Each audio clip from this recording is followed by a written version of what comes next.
Hey everyone, this is Hiram Patel, and I have scleritis. And I've had it for 16 years, and I thought about helping the community of folks who had scleritis by making a video and even, collaborating with other folks in the community and maybe making a patient advocacy group to try to find other people who have scleritis and get them the resources needed to not suffer as much like we did when we got diagnosed with scleritis. But I keep having anxiety about making the perfect video on explaining what scleritis is, and so I've been kind of delaying it for like a month or two. So I thought I would post a rough draft with some information, but not all of it, and just put it up on YouTube for about a month or so. And when I come back from going to a family wedding in India, I'll actually make a more in-depth video that has a lot more information for folks who are just discovering that they have scleritis or something like it, uveitis or episcleritis, and that they can get help and get their most commonly challenged or like most common questions answered, right? Like what doctor do I see? So yeah, let's just get started. I'm just gonna just off of my head. I haven't thought too much about what to contribute to this draft video, but yeah. What are the symptoms of scleritis? I think scleritis is put into a mild category, which is called episcleritis, and a severe category called scleritis, which can itself be broken up to like four different types of versions of that disease. And so, when you go to your regular eye doctor, they can check the pressure of the eye.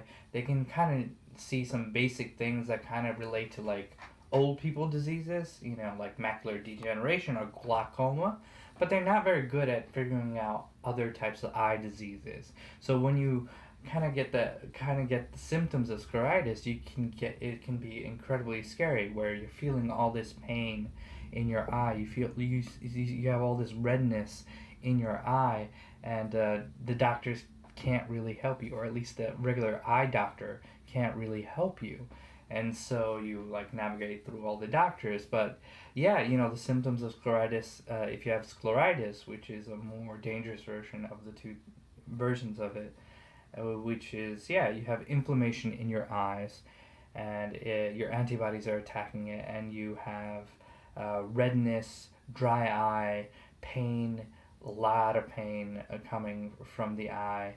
And scleritis itself isn't, the way it's described, it's like it is a disease, right? These antibodies are attacking your eyes, but they're probably associated with a bigger disease. And that's one of the big things you have to figure out. If you somehow stumbled and you're like, oh, do I have scleritis? What do I do about it? How do I manage it? How do I do all this stuff?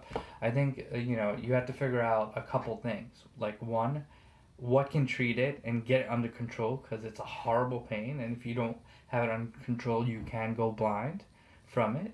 And, two, what are the doctors who are going to best be able to help me out, as I like go through this journey of like managing it and hopefully like making it disappear forever. And then three, like what are the other diseases associated with this? Like who do I talk to? What type of stuff do I need to do to figure that out? So scleritis is associated with other autoimmune diseases.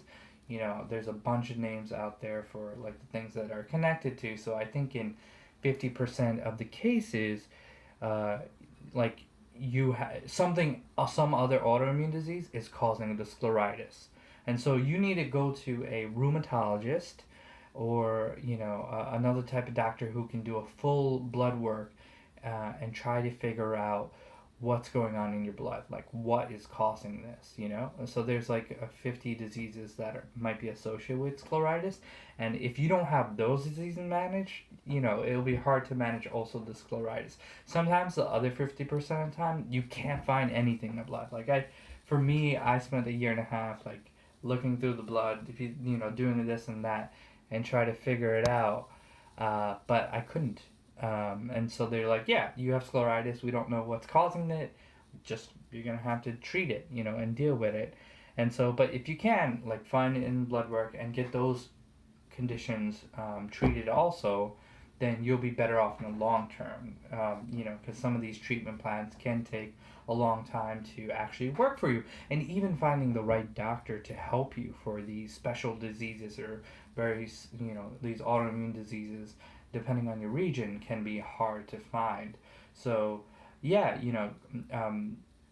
go find a excellent eye doctor. We have a list of eye doctors in the United States and elsewhere that have been treated for scleritis and have had good results with the drugs they've given and the trust they have with those doctors. So I'll put a link down for our Facebook group. Do join it if you have scleritis or episcleritis and we want more information. We have resources there. But yeah, find an eye doctor who specializes in uveitis, which is a part of the eye, and autoimmune diseases related to the eye. So ocular immunologist, uveitis, so like there are different names for it, but a doctor who can treat scleritis, you need to find one that can help you manage it, because they have to like check your eyes and make sure like no super dangerous short term things are happening that can like really mess you up. And two, like what treatment plans are there for it? That's a big thing. When I first got diagnosed, it was kind of not clear exactly how strong certain drugs were, how dangerous certain drugs were, where on the spectrum I would be, like how, the drugs I would take, if they like protected me somewhat but not completely, was that okay?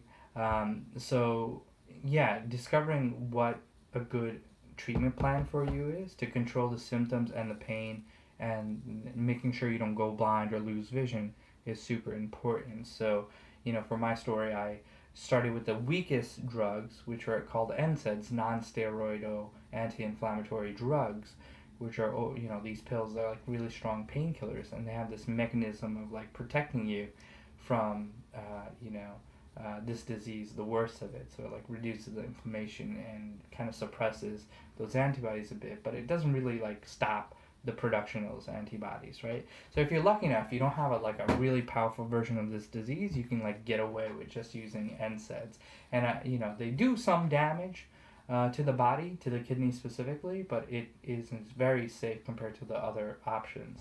And so I got to do that for 15 years, and then like for emergencies, if you're just diagnosed with scleritis, they're gonna give you steroids. Like that's a protocol in the research over the last 10 years. They're just like, all right, get that inflammation down as soon as possible, and you're gonna use steroids, whether it's like oral steroids or if they're like, like if they're good at it, they'll like give you an injection in the eye and they'll inject steroids, and locally that will like suppress the inflammation just in the eye. And steroids are wonderful, they can help you out, but they're also very dangerous and poisonous to use in the long term. So it's like an emergency thing, and if a doctor gives you steroids for scleritis when you get discovered or when it flares up, that's fine, but make sure you get off of it as soon as possible if you can.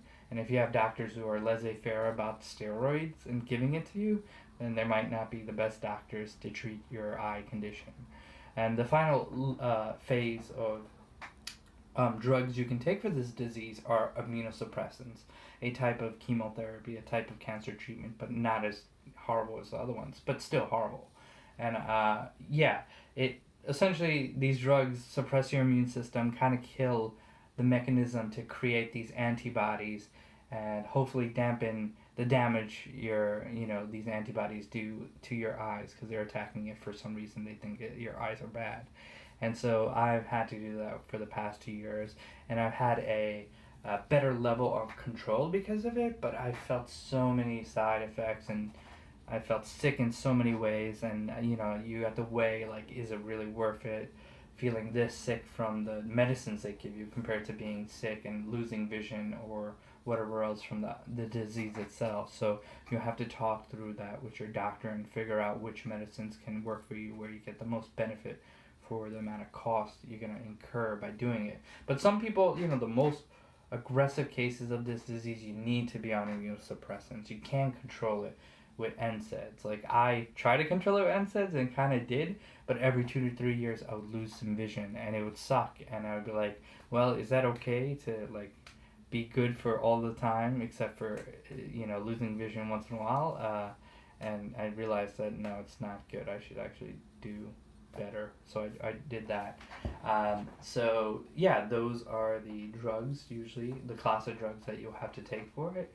And there are a lot of resources that can help you work through this. There's specific organizations that can help you. I think one that everyone knows about in this community is called OUIF or OIUF, Ocular Uveitis Foundation, Inflammatory Eye Foundation. I'll put the link below. I'm forgetting the exact name, but I think it's in the Upper East Side of the United States, and they're like a foundation that researches autoimmune diseases related to the eyes, and they have great doctors that if you're nearby, you can go check them out. And even if you're far away, maybe you should like take a trip if you want like the most expert long-term experience on this specific diseases.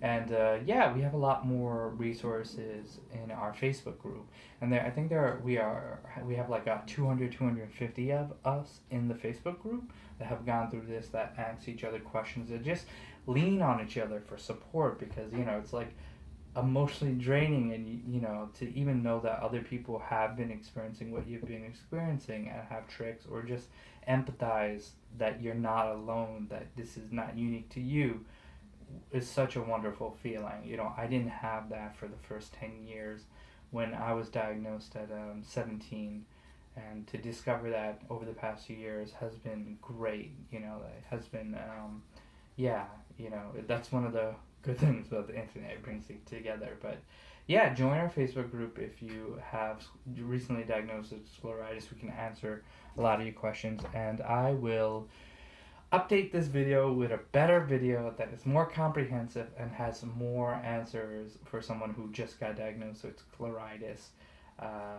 Don't hold me on everything that I just said in this video. Most of it's accurate, but it's not perfectly researched as I wanted to. But I did want to like put it out into the world, and then make a better version in the future, so at least some people could discover it now and get some help.